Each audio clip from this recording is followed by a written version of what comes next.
Hi everyone, welcome to another Disney Infinity tutorial. I hope you're safe and well. Now those that follow my channel noticed that a few days ago I released the gameplay of this particular level, which is our pod race on Tatooine. Now what we're going to do in this clip is we're going to show you how I designed it and how I put the level together. And as you'll see here, we're flying out through the track down through our Beggars Canyon. Now what I thought when I was designing this is I wanted to make sure that you couldn't see that there was an edge to the world. I wanted to make it look like it was a massive map, and the way I did that was to make sure you can't see the edges. Yeah, and what I mean by that, you don't see there's a square ridge, just it stops. It just seems like there's just a mountain range in the way. And so that was my aspects when I was putting the pieces together. I wanted to feel like that it was a huge open space and not just a small little segment of rectangles and blocks and squares. So every angle you see, you can't see the rest of the map. It was all self-contained, so I can't see the arena, I can't see the ships, it's all in the little valleys. And it just basically snowballed. Now I'm not going to show you how I build the actual map brick by brick, but I am going to give you an overview of that and how I put it through so you can build something similar. But on the YouTube page there is a link to a PDF for screenshots of the entire map, so you can look at the sections, look at the size that we've done. But for the rest of this clip also I'm going to go through the mechanics and how you can get the system to record a lap, because we're not using the track pieces. I'll also show you the logic with the crowd cheering and how we can do that as well. But I'll go through everything on here, so you should be able to build your own pod racer. That's the whole purpose of this particular clip. So let me know what you think, and I'll be checking the comments later on. Now we're taking an overview of the map. The first thing we had to build was the arena. So as I'm going to show you here, these are the arena pieces that I've used, and I've used 7 of these blocks. Okay, I wanted the entrance for the guys was my starting point when we come out, but I created 7 blocks stacked on 3. Yeah. Also on the palaces we've got the bridges going across here, so I put those across the side. Then I put a Jabba's palace, and then I used 3 of these with a brick above the top. And on the other side of a double layer, and then did 3 layers, and also the curved mountain. Now the nice thing here is, because I've designed it that you could, when you're inside the track, you can't see out the edge. I don't need to make the behind the scenes smooth. No one's going to know that. So you'll see I've used these corner pieces of the terrain to fill in those gaps. But the user won't see that because they're going to be down in that level. They're not going to realise there's a sharp edge on the edge. It's just going to look like part of the valley. So I was doing it from what the user would see. Now if you look at these bricks here, and you have those big giant squares, and you'll just see from the bridge I use 8 of these. So just count here, so 1, 2, 3, there's 8 in total going all the way across to try and get a bit of depth, because what I wanted to do is I wanted to go flat out. And the key thing here is I wanted to make sure that you couldn't go straight, that there is an obstacle. So when I line those objects up, yeah, if you look, those lines, there is nothing giving me a straight line. There was always something in the way. So they were randomly put in a place, but they've made not a single straight line. And that allows the pod racer has to turn. Yeah. So even when they're going flat out, they can't just go in a straight line. These objects that I use are the fantasy objects. If you go to decorations, there's those fantasy shapes. And I've shown you this on a number of clips. You can then go to paint tools and you can change those to be Tatooine levels. But I've created it so you could go through, and you're looking here is not a single clear route. Can you see through those?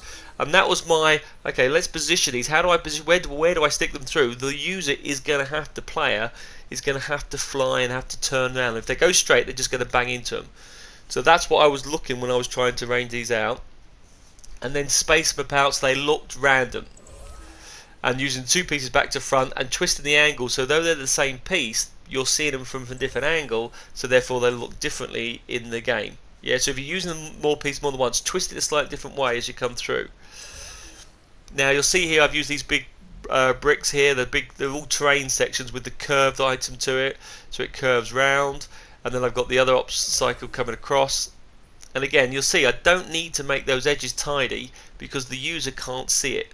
So they come around here, and again, looking for things to be obstacles in the way. They're the things that Ahsoka found really annoying as she came around. She kept on hitting those. But look, when I tested this, I want to make sure I can't see the arena. I was down player height, so that if a player turned round, it would look like they were that part of the screen. And that was the thing, as I was building it together, I was looking, okay, I've got enough speed here, I'm coming back round, how do I go back? And I wanted to build up the barriers of the ground, so you'll see I lift up the round side. So as you come round, Again, the other side, the user will never see it, so that's fine, they're never going to fly up. If it was a flying game, I'd have to design it differently. Yeah, again, little weavy turn around the side, so in between the two, and then as you come around the curve, ideally it's going to force you to the other side, so I did two types of drops. But you can see the gaps appearing, but again, the player won't see that because they're going to be down this level. So sometimes when you build a level, have the pod with you. So I did the one with the sheer drop, so that drops us straight down. And then obviously I didn't want it just to be flat ground, so I grabbed the little terrain tools and put little blocks on them on the side and hide it across. So that's the roof section to it. On the outside it looks horrendous, but on the gameplay it looks quite handy. And I'll tell you what gave me this idea more than anything is playing things like God of War and playing with dreams. How you're looking at the perspective of the player, and the player's eye can't see all the bits that you've missed off. So as you go around, it looks like an open world. And I was looking at some design program on open worlds, how to do these, and it gave you the idea of what the computer does show or doesn't show. And that was the other thing I was trying to work out. I was trying to work out how do I make this seem to be a bit boring. It was just too flat. And the stalactites was quite good because they were the ground bits that you put on the edge of the terrains, but I just stuck them to the ceiling, which looked quite cool. I did change the soil in here because the sand was too bright. It wouldn't be that nice light sand. They had to be a dark colour. And these trigger areas, these are recorded to keep a track of where the player is, so the player has to do a full lap so they can't cheat. I used 3 on the tunnels, but if you again look at the angle I'm always looking at, I'm always trying to make sure, can you see anything else? The player's not going to go around the corner because they're too busy racing to the left of the circuit. And I use these soil pieces. Once I realised this, I could use these to try and build a wave of these items back up. So you'll see I've got the curve. So they're the bricks that I used. Yeah, and I used a combination of those ones to then try and raise it up, but raise it up gradually. So we had it from down below, we raise up to a stage. It comes upside and then I go round the corner and then I raise it up again. So I was able to slowly get back up to ground level because we dropped down, we're quite low. And by chance it then became the dune scene, which worked perfectly. I didn't realise that at the time. What I was trying to do was trying to get it so I could get back up to the ground, but I was again twisting and turning it so the user again doesn't see these huge gaps. And again, I was also looking at things, there is okay to have an edge layer because I wanted to also make it things that you can catch into as well. The harsh edge on there is not too bad, and occasionally I took the little corner bits off to put a little ground on the side. But this will give you some idea of what I went through, just putting the pieces together, and again trying to keep it narrow. I wanted to be able to go flat out, really go full speed throughout the game. So this was my thinking as I was building it across, knowing that I had to get back to the section. I know I have somehow got to get myself back to that screen, get me back round to the last part. And I always had the the Star Destroyer scene always going to be my junkyards towards the end. So I thought, okay, I'm going to do around here, you're going to curve around the AT-AT. So I created a little gap so you could sneak through. You can't fit it flush. So I always going to have that option there. But I also thought that ramp would be a brilliant little jump path that you can jump through. So instead of making a gap, use the gap there to be okay. And here you'll see I've got 4 Star Destroyers. Oh, is it 4 or 5? I think it could even be 5 Star Destroyers.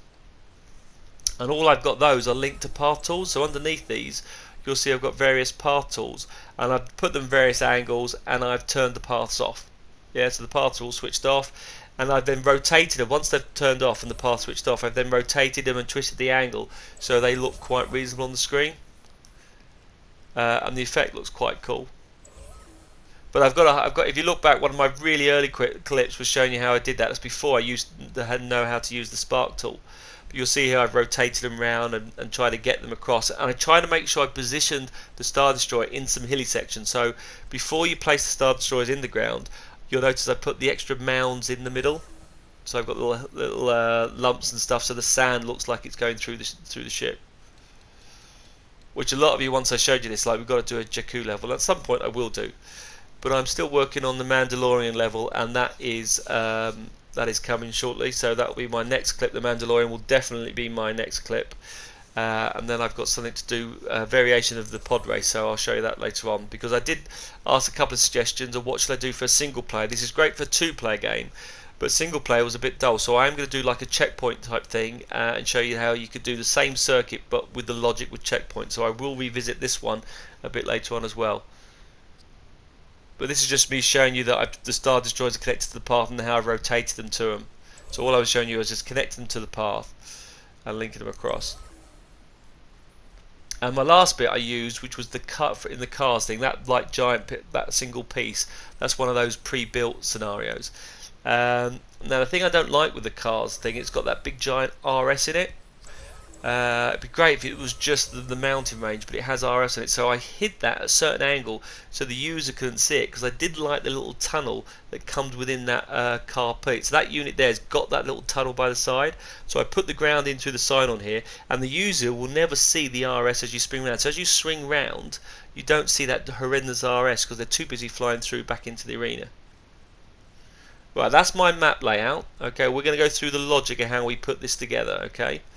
The logic that keeps track of the laps. So at the back here where the user wants it, we'll create the little section. Now I'll go through the logic what I've done. If you think of an easier method to do, then let me know, because obviously this is not using any track tools, so we have to record whether the player's done one lap or two. So I use these trigger areas.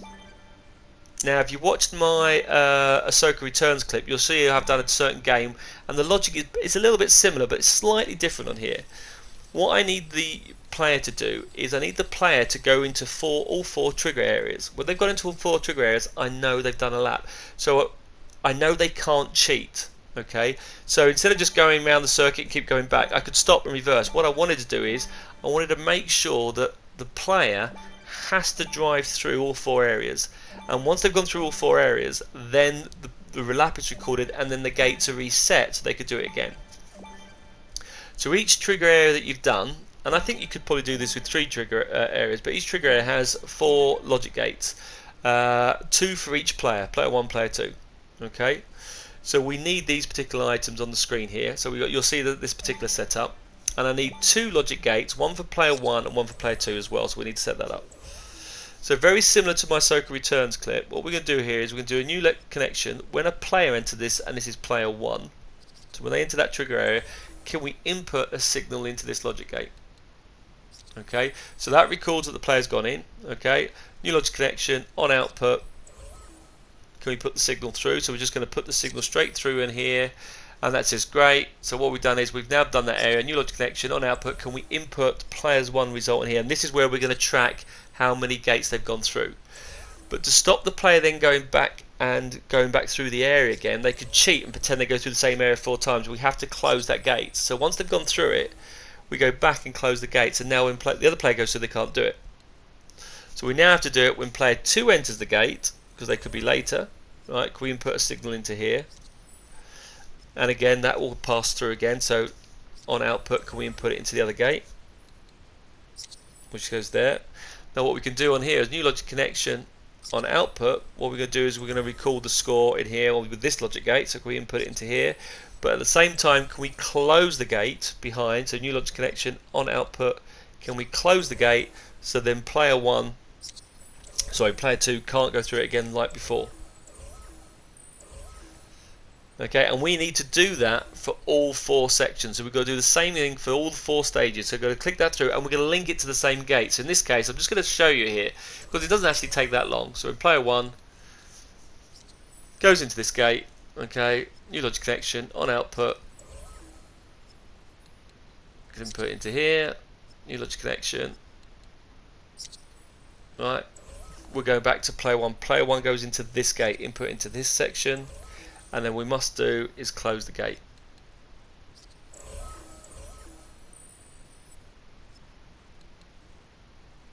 Not input, close the gate. Right, so that closes that gate. So that's that one done. So I need to do the same one. I'm going to do it for second. I'm going to keep switching between those 2 logic gates. Now, like I say, if anyone watches this and they've got a better way of tracking the player, because again, I want to make sure that the player doesn't realise they're being monitored, but I want to know how many times, because they have to go through all 4 points just to do 1 lap. Okay, and depending on how many circuits I want, they may have to go through all of them. So if they have to do 2 laps, they have to go through them twice, and so on. And these are where these second logic gates are going to come in handy. Those logic gates are going to trigger every time we go through. We're going to add to a counter.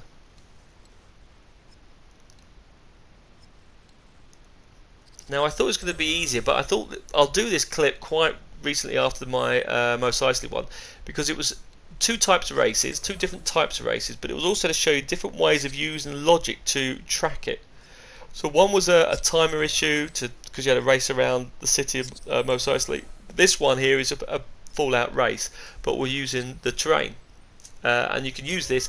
And I've seen other toy boxes designs as well. The Toy Pop Professor guy, he did a brilliant one with the Salem on the ski slope. So you could use this type of logic, similar thing on a ski slope on a giant hill, and I thought that was quite a genius idea with a Frozen. I quite like that. So looking at different ideas. The logic really for these clips is to look at the logic and then you choose the landscape, whether it's on Endor, whether it's on whatever planet you want. You could do any chase scene you want. I did quite like the ski slope down on Salem. I thought that was quite unique. So have a check of that one out. Right. So we're linking all these through, so that goes to that too. Okay, so that one there has got 3 points, that's got 3, so we've got to do the last one.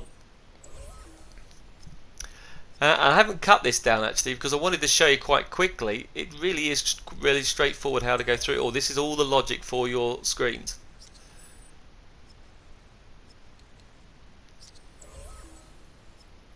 So again, signal goes through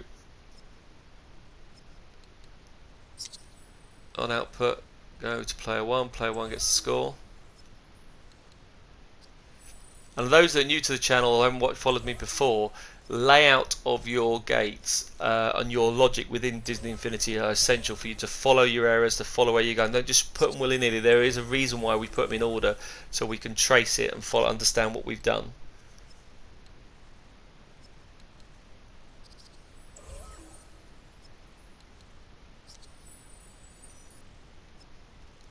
New logic connection on output, input into this section here. New logic connection on output. Just reload player 2, so player 2 score gets done. There we go. And obviously, key thing with this, keep saving as you go along. Yeah, it does love to crash a couple of times. That's never going to change because they're not doing any updates, but keep saving it. So we now have these two logic gates. That's got all of player 2's score, yeah, and this one has got all of player 1's score. So I'm just going to move them side by side and you can see the 4 gates. Okay, so that's our logic set up. So we'll save this and then we're going to look at the next stage, which is then how do we track how many laps they do. Now, strangely, this was the bit that got me a little bit confused. So I'm going to go through it with you and let's see what you think of this. So what we're going to do is for every lap you need a logic gate. So I'm doing 3 laps, so each player has to have 3 logic gates. If you're doing 4, you'd have to do another one on the screen. Okay, and what we're going to do is we're going to record the number of times they go through it. So we're going to need a number of counters. So for every lap, you need a separate counter. Okay? So as you're aware, if you were going to do 4 laps, 5 laps, you just carry on an extra logic gate and a logic counter. Okay? Now each of these counters, because there are 4 gates, 4 areas, we're going to set the counter to 4, but we're not going to make it visible. So the player cannot see them at all. So we'll go to each one of these little gates, set them to 4 and make them not visible. Now, because I'm doing 3, it's a logic gate and counter per lap for each player. So if it was another lap, I'd have to do another 2 and so on. Okay, 3 is about right because if you are winning way ahead, your other opponent's going to get very fed up. So don't do it too long because otherwise, once you've won, it's over. The race is over basically. So I thought 3 was about a good number. Okay, but you need to go and set all these counters to 4 and make them not visible because this is not the score. This is just to let me know that the player has gone through 4 areas of the track. That means we can track that they haven't cheated, that they have driven all through the aspects of the actual racetrack. Okay, that was the reason. I didn't want Ahsoka who would cheat at any given possible moment as long as it meant that she would win. Okay, so I've got that particular part. Now, we know when player 1 comes in, you're going to trigger this gate, and we're going to put all player 1's results into this particular section here. Okay, so every time we go through those points, we go through. So we can say, right, on output, can we input into the first logic gate? Okay, so it comes straight for all there. Great. So anyone comes into there. Player 2 is going to do the same thing as well. So new logic connection. On output for that one, we're going to input that into the first gate, and only the first logic gate, by the way. It doesn't go into any of the others. Okay, so that's when player 1's, they're always going to drive. That's our starting point for player 2, and this is our starting point for player 1. So what we're going to do here is we're going to do new logic connection. Yeah, on output, can we increase our score? Right, so can we increment by 1 that counter? Okay, so each time it goes through, it will do it, which is a great thing, and we have to do the same for the first other player. So new logic connection. On output, can we increment that score by 1? Okay.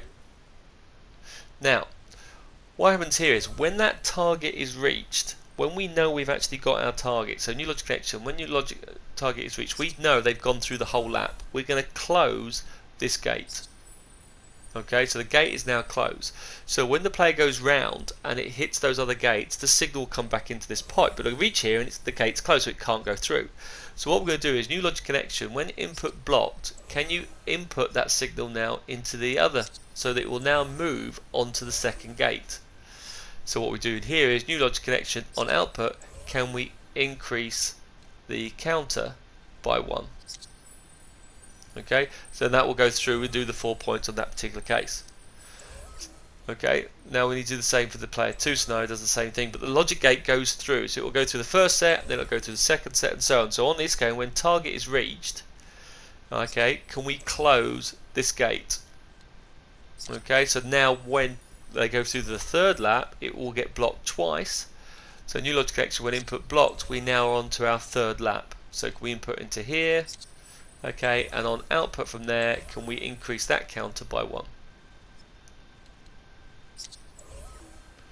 And that tracks us when all those laps. So each one of those 4 points, when those targets are reached, that's 1 lap done, that's 2 laps done, that's 2 laps. So when all 4 of those counters are done, that's it fixed. So we're going to do the same thing here. So saying is, when target is reached, a new logic connection. When target is reached, can we close this gate?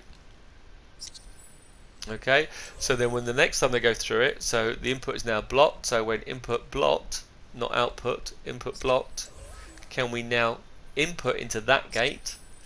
That will then go straight out, so new logic connection on output, can we record the second lap, so that will increase that counter, and every time you go through it will increase it, and so on. And when that target is reached, we need to close that connection. Not there, so I go back. I forgot there, so I need to go back to the other side. So I'm going to say new target, new logic connection when target reached. Yeah, can we close that gate? And then when input blocked, can we input that into the next gate? And again, you'd have to keep doing that in series down the list, but that will track us every single time that's done. So now that all these counters have recorded that you've done a full lap, we now need to record that in a scoreboard. We need to log that down that a lap has been done, so we can then rate them whether they've done 1 lap, 2 laps, the first one to complete 3 laps on the screen. So what we are going to need to now do is find a scoreboard, okay, and this is going to be the actual result. So the counters will say they've completed a full lap. When that counter's reached, it's going to increase our scoreboard. So I'm now going to place the scoreboard in between these two sets for player 1 and player 2. Okay. And what we're going to do is we're going to look at the properties of this scoreboard, and we're going to see how many laps you have to do on this screen. Now it is set to 3 as a default. Okay, we're not going to do by 2 laps yet, and we are going to make it visible so the player will see the score. So this is, we are happy for them to see. So what we can say for here is, right, when that target is reached and it's done, it won't get done again. Yeah, new logic connection. Yeah, when target reached, can we increase that scoreboard by 1?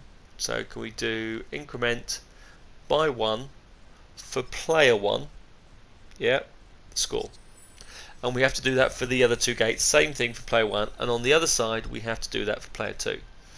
So I'm going to show this all thing. So when target reached, increment by 1 for player 1. Okay, and same again. Now the bit that follows this is going to be the bit that when you've done one race you want to redo it again, or you want to do laps, we have to have a couple of clever reset flags. So I'm going to show you, I'm going to reset those as well that follow this particular section. But here we've done now player 1, we're now doing player 2. So when target reached, new logic connection, what we'll do is, can we increment by 1 for player 2? Okay, and you do the same for this one.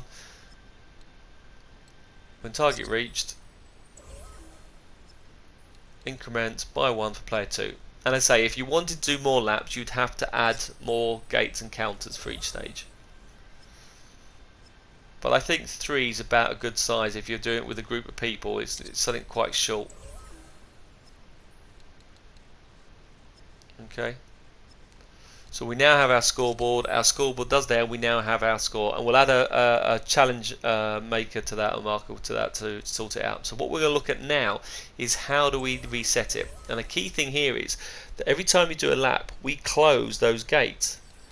So those gates stop you from going through and back and forth. Okay, so what we're going to do is we're going to do 2 logic gates. One's for player 1 and one is for player 2. And when player 1 goes through here, we increase the score, but we close the gate so they can't go back through it again. So they have to move on to the next gate. So what we're going to do here is that gate gets closed. So what I need to do is, this is my reset button for that gate. So we're going to say, right, on output, can we open up that gate? And we're only going to do this when we know they've completed the whole circuit. So new logic connection, on output, can we open up player 1's gate? Okay, and it opens up the whole lot. Yeah, so new logic connection, on output, open up player 1. Now the other logic gate that I input is going to do the exact same, but for player 2. So this one's going to have 4 links, new logic connection, on output, can we open the gate? Okay, so it also, that's going to be our reopening option. Yeah, so that's the case. So then once I've done all 4 points, we've done it. So I'm just going to move this to the side so it relates to that section. So let's put it to here. So what we can do here is, when we do a target, when we've completed a lap, when that target is reached, we know they've done. So I need to reopen the other gates so they can do them again. So what I'm going to do is I'm going to input a signal in here and say, right, input that signal. When they do lap 2, they come back around again, I need to reopen again. So new logic connection, go back into there, input into that signal, and it's going to reopen those gates. New logic connection again. Now I'm going to show you why I use the logic gate as well, not do one. I just think the counters are every single one. And I'll show you why, because it makes life easier. That gate now has been connected to those 4 options and it's triggered 3 times. Alright, so we're now going to do the same for player 2. But the reason for that is we're going to reuse that gate in so many different ways as well, so we saved us having to do the logic again and again. So again, we're going to do on output, can we open up player 2 gate? So new logic connection, on output, this is going to be player 2. And we go through this section, so new logic connection, on output, go across, and we do player 2.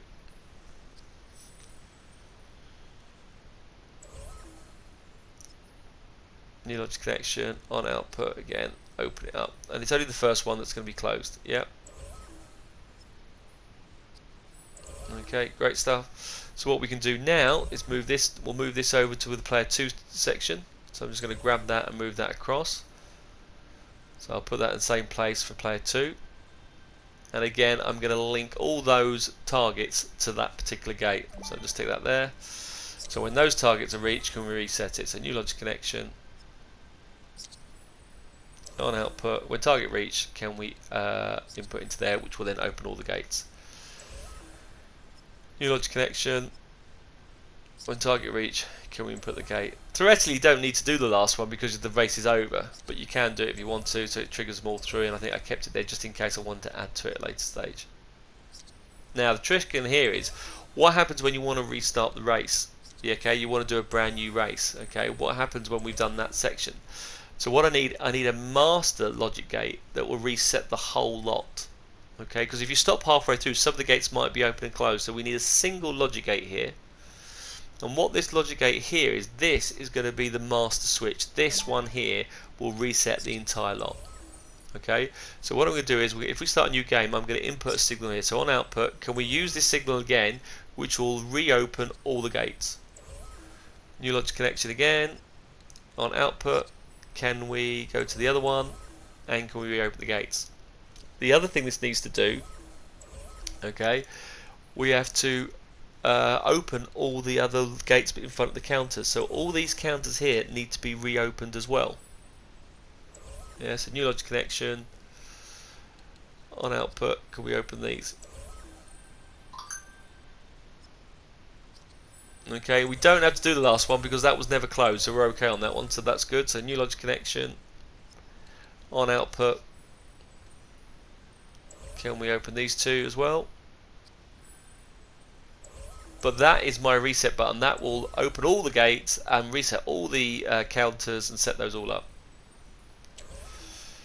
Go back to that. We've done that one, so let's open that one up. And that's the other point, is the counters need to be reset as well. So new logic connection, and we have to reset the whole thing. So new logic connection on output. Can we reset every counter?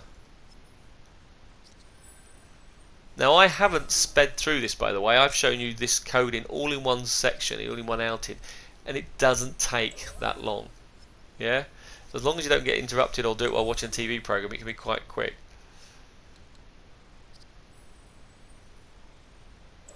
But like I say, I got a bit mixed up to start with. So it's about the 5th time I've done this now, but I got roughly how it worked and the layout was right. Okay, I'm going to need that for all the counters. So reset all these counters because we don't know where we're going to be.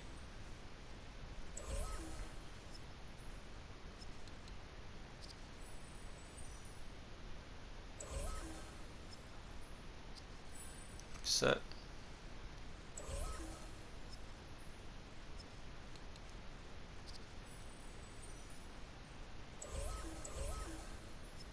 That's those all done. Excellent. That's my big recounter option. So there's one last thing we have to reset, and that is actually the scoreboard, because the scoreboard has been reset as well. So hey presto, done. Scoreboard is now reset. So we now have that now that triggers all those items and self data. Now I've got that correct. I'm going to bring my scoreboard back now because I'm going to get my challenge maker. I'm going to bring that in. Okay, so now I bring my scoreboard here, which before, and now I can bring my challenge tool. So let's get that open up on my tool side. But all our track logic is now done. And all I've got to do at some point is position the trigger areas into the certain areas of the screen. But let's go and get our challenge maker. Let's bring that in. Okay.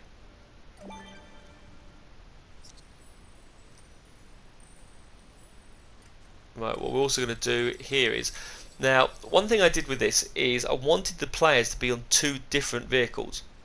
So Anakin's, or I forgot the other gentleman's now, can't forget it. So what I've done here is the users can pick which pod race they want. So when you go to your challenge marker, you can actually go and change the properties, and I'll show you that in a moment. But you can go into the properties of that and you can change what they are. So we look at this now. So when the game starts, so on the logic here, when the game starts, can you input a signal into here? Let's keep this bit finished first. So when you put signal, that resets all the gates and has that done. Okay, let's link the scoreboard, so new logic results, link it to the marker, which is brilliant. So that now is linked to there, which resets the score when it starts, which is brilliant on that screen. And we can say new logic connection. We know the properties of that is 3, so we do a new logic connection on it. When target reached, the game is ended. Okay, so we're going to do complete the game, and going to link these locators to where the player wants. Now, going back to what I said a little bit earlier, is I wanted the players to pick their different types of vehicles, so I could have the 2 different types of races like in the film. So I didn't use the built-in one with the challenge marker, so the player actually appears in front of their vehicles and go to it. So we go to the properties of this marker here. You'll see here that we've got its point score, it's from high to low, different places for 1 and 4, so different locations to it. The end in their current location, yeah, so wherever they stop, which I think is what I didn't do in the end game, but that's not a bad place to do, so then they can have to drive back to the beginning again. Okay, now the thing down the side here is you can say what type is it? Is it vehicles and mounts? What vehicle do you want them to use? So you can choose if it's a vehicles or spaceships that you're picking across. So we choose ground vehicles, and then we go to the Twilight one. Where is it? Twilight of the Republic, and then we can pick the 2. But if you pick one of those, both players will have the same pod race, which I didn't want to do. So what I did instead, I changed it back to be on foot. That way, the player appears on foot, they have to run to their pod or select the pod they want to use. Okay, so that's why I left that on foot, because I allowed you to have it different ways, because I want it to be different types between the two. But that is our logic now entirely for the race. Yeah, that does all our race logic. So the only thing we need to add now is where do the pod races actually appear. So I'm going to create two little buttons, and the player's going to have as many pod races they want on here. So click these two buttons on the screen. Yeah. And when they press those buttons in the little hangers, they're going to get the pods to appear. So we're going to go to our toy origins, and in the Avenger playset is this little tool here, the vehicle summon. I've done one of my really early quicks back in 2015 was showing you how to use this little tool. And I'll copy these locators. Right. But what we're going to do here is when you press the button, so in this case, new logic connection, when pressed, can we go to here and can we summon a vehicle? So Twilight the Republic, wrong one I went into the Empire one first. So you could do the other vehicles you want to, but I'll go back to Twilight Republic, and then I can choose Anakin's pod race.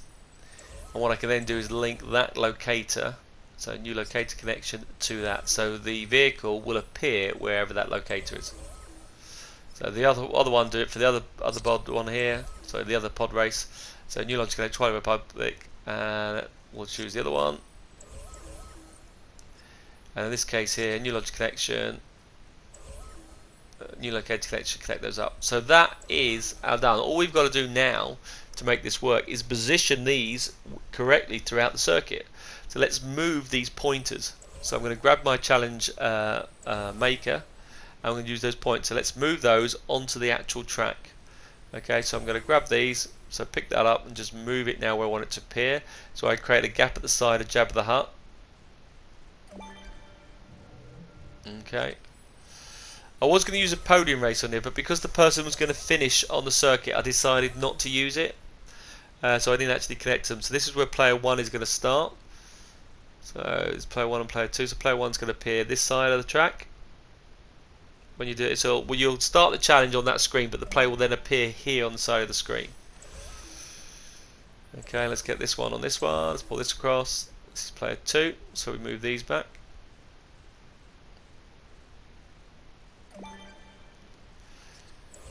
So if you look at this clip, okay, if you play this clip back, I haven't cut this clip down, apart from making the map, which is the biggest section.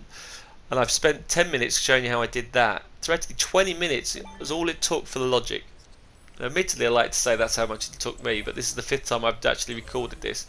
It took a while to get my head around it, but you know that just to copy that logic is 20 minutes, and it just fits over any map. Yeah, it's totally independent. You could drag this on any circuit and it would work, so you could create a series of pod races. These buttons are going to go into the hangar, which is quite good. But quite quickly you can design it, and there's a brand new game coming out for pod racing, but it doesn't allow you to design your own tracks. Yeah, you can actually design any type of circuit you want, do the variations using that same principle, picking different backdrops, whatever you like. You can pick any mishmash you like, but now the per player can go in there, press those buttons, and those ships, vehicles are going to appear into that particular section. So the last thing we need to do for our circuit terrain is to position our trigger areas where we want them to appear. So in this case, it doesn't matter which order you put the triggers there, by the way, because it doesn't matter. The player has to go through 4. Okay. Now I wanted to make sure the player wasn't half in or half out, so I stretched these just to make sure that the whole pod would class them as being in. I've come across in some of my bugs that if the player is in, half out, it doesn't class as being in, so I wanted to make sure they have to be fully in that area, so it would be fully captured in there. And obviously the finishing point was in the arena, so what I did here was I used it not at the end, I put it this side here. So once they're in the arena, they've done. Because actually in the film, I don't believe the finishing line is the same as the starting line. It's that it's the similar scenarios. Once they enter the arena, it's over. From what I recall, I'll have to watch it again really, because it's Star Wars Day soon, so I always watch a Star Wars film on Star Wars Day. Always. But I think I'm going to watch Rogue One. I really do like that one. That's probably the film I'm going to watch this this coming weekend. Right, now these ones I'm going to scatter all over the place. So this one they have to go all the way here, so they have to go through here. And the other one I did was when you had to drop down, you have to go through. Now you can't go back on yourself. Yeah, so once you drop down, you have to go through. So there's no turning round. It was again forcing them that particular way. Now what you don't realise, I'd already built this and tested this, so I've actually got the trigger areas already set up. I had to go through and delete all the logic out and show you how I built this from scratch. So I could go back and collect it, but it actually already exists because I'd already deleted all the other ones out and then re-recorded it all again, so it looked like it flowed. Which some of you have told me to do. I should do a live feed of me doing a toy box. It doesn't work. It just ends up with me swearing constantly, getting it wrong, and I have to edit it to make it look good. But that's how it works. So the last effect we're going to do in this is we're going to get the crowd to cheer. And the crowd cheering is not as straightforward as you think. So we're going to use this logic gate here, and we're going to do an on output, and we're going to point to one of the crowds, and we're going to say, can we have loud cheering? But actually you're not going to do every single one. What you're going to do with this logic gate, you're going to link it to every alternative gate. So you're going to leave one out and a gap, and I'll show you why in a moment. So what I want you to do is just keep missing one out. So new logic connection, on output, do loud cheering. So we're doing on output, go to the one you've just done, which you know you've done it because it's clear, so miss a gap. So it's every other crowd that you do. Loud cheering, so again, new logic connection, and you're going to do that for the entire arena. You're going to use another logic gate in a moment to do the other side, but I'll show you that in a moment. Right, so you can see it's connected because there's a line, so we're going to miss one, so that one there, new logic connection, loud cheering. So that's the gap between the two, and you do it alternate. So if you started on the first one above, you'll miss the next one across. So on this section here, you'll start just above it. So we've already got this one here, so we'll go with the one above it. So they're not directly in sync, yeah? And you go through each one of those and you link those connections up on the screen. Now what I'm going to show you now is that the reason for that is the crowd only cheers for about 4 seconds. And what I want the impact to be, I want the crowd constantly cheering throughout the whole part when we're going through. I don't want it to be a stop-start type effect. Okay. So what I'm going to do now is I'm just going to add in a button that we're going to delete, by the way. It doesn't stay, it's just for our test purposes. But let's put in a action button, and let's just hear the crowd working. So what I was doing here is I did a button connection on here, new logic connection. When pressed, can we input into our signal? So half the stadium is going to start cheering.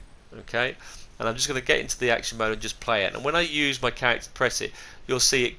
The crowd goes off. So like yeah, and then 1, 2, 3. It's dying down already. So I was pressing it again and again just to see what will happen if it happens more regularly. So what I thought, I said, right, if that's the case, then what we'll do is we're going to have this on a timer, so it's repeating itself. Yeah, so it's going to constantly, after about 4 seconds, start again and start again. So the one I want you to find is a repeater. There's a little repeater tool. Where is it? It's near the scoreboard. I can never find this thing. Somewhere along here, not time delay, the one next to it, that's it, the repeater. So that's going to repeat every 4 seconds.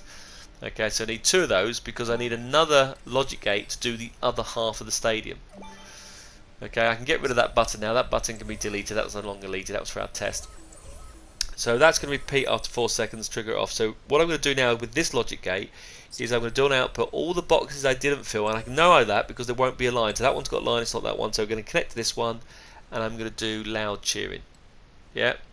And what I'm going to do is I'm going to have to do that for every single one of the other boxes I haven't done. So I'm now going to go into this one, new logic connection on output, find one that hasn't been done, so go across, that's been connected, that one hasn't been connected, right, I can connect to that, and I do that for all the other pieces. So one half of the stadium will be cheering at one time, but because they're both going off at the same time, as they're slightly delayed, you'll just hear the constant cheer of the crowd. That's the purpose of this. So we're going to create a little mini time loop to trigger those off, and that's the bit I'm going to show you next, just coming up here, and I'll just speed this along to make life a little bit easier for you. So what you'll see now is we have 2 logic gates, one connected to one half of the crowd, all done through on both sides, and one connected to the other half. Okay, And these repeaters, we know, roughly about 4 seconds. After 4 seconds it starts fading, going quiet. I don't want it to, I just want the crowd going across. So let's change the repeater of these to be 4 seconds. Well, it doesn't have to be perfect, by the way. You may want to do it 5. So I'm changing that repeater to 4, and I'm changing that one to 4. Okay, when I start them off, they're all going to go repeat. So what I'm going to do is look at the properties, going to change that. I don't know what we're going to logic settings for, but we change those to 4. So they're all now set up, which is perfect. Okay, so what we can then do is we're going to then say is, right, we need to trigger off those repeaters. So I do need a time delay, which is quite close.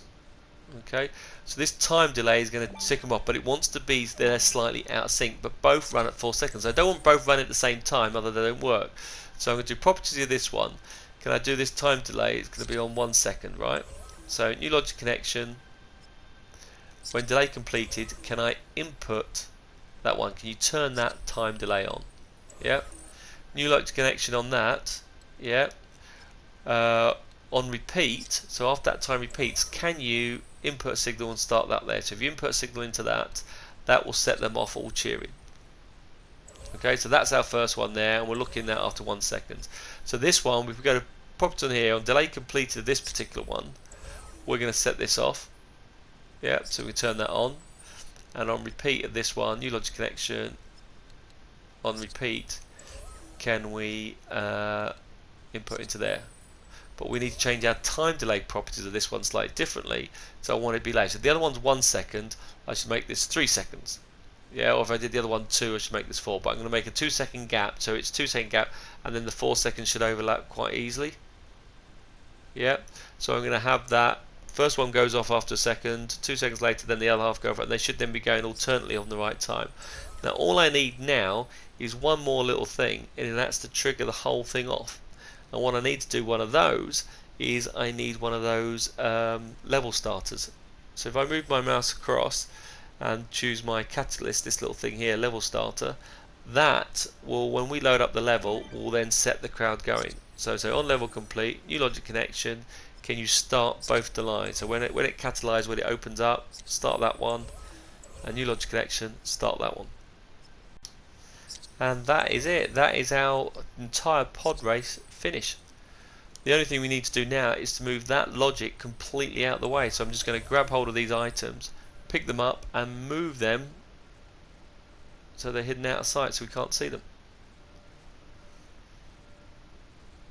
I think the last thing I actually did do was build an entrance and move my bricks around the starting block so the player started inside the tunnel so they come out. So if you move all these around, just click on these and move these back. That is your level complete, and we're ready to give that a go. So I've now loaded our 2 pod races up, started it off, and we are ready just to go through the track. And as we go through these points, the checkpoint counts, so it logs 1 record that we've been through here. And as we fly through the circuit, again having to turn because they're not as a clean route. It works out quite well. Now, like I did mention early on, I will revisit this this type of circuit again, but we're going to concentrate on a pod race for single player. So we're going to make it a little bit more interesting for a solo person to play it with checkpoints and things to collect. But that'll show you a different type of mechanic we can add to this. But like I say, this one's more designed for a 2-player game to start with. But I will come back to this in a moment, but as I will work on the Mandalorian and get that guys out to you. So I'm just going to let the sound now just play for this because this was an awesome thing. I hope you like it. Put your comments down. Let us know what you think of this. Let us know what you thought of any ideas you're going to do or what things you might do differently.